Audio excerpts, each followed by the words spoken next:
ఇప్పుడు ఏ నోట విన్నా హనుమాన్ మాటే, ఏ చోట కన్నా హనుమాన్ పాటే అంతలా పాన్ ఇండియా స్థాయిలో ప్రభంజనం సృష్టిస్తోంది హనుమాన్ చిత్రం.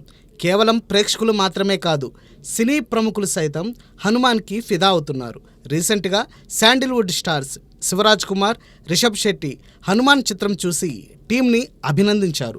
మరోవైపు నటసింహం నందమూరి బాలకృష్ణ కూడా హైదరాబాద్లో ఈ చిత్రాన్ని వీక్షించి సినిమా చాలా బాగుందని, చూసేవారికి కన్నుల పండుగలా ఉందని ప్రశంసించారు. అలాగే టేకింగ్ అద్భుతంగా ఉందని, సినిమా పట్ల అభిరుచి కనిపించిందని దర్శకుడు ప్రశాంత్ వర్మని కొనియాడారు. అదేవిధంగా అన్ని శాఖల పనితనం కూడా మెప్పించిందని బాలయ్య పొగడ్తల వర్షం కురిపించారు.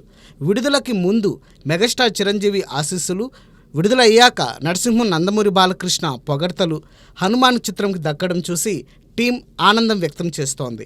ఇంకోవైపు ఇటీవల కాలంలో చిరు ఏ వేడుకకు హాజరైనా ఆ మూవీ ఆడదనే నెగిటివ్ సెంటిమెంట్ని సైతం హనుమాన్ బ్రేక్ చేసిందని కొందరు చెప్పుకుంటున్నారు.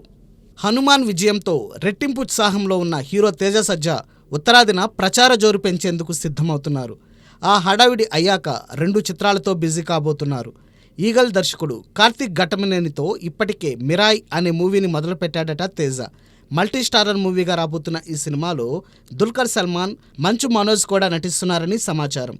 అలాగే ధమాకా దర్శకుడు త్రినాథరావు నక్కినతోనూ తేజ సజ్జా ఓ ప్రాజెక్ట్ చేయనున్నాడట.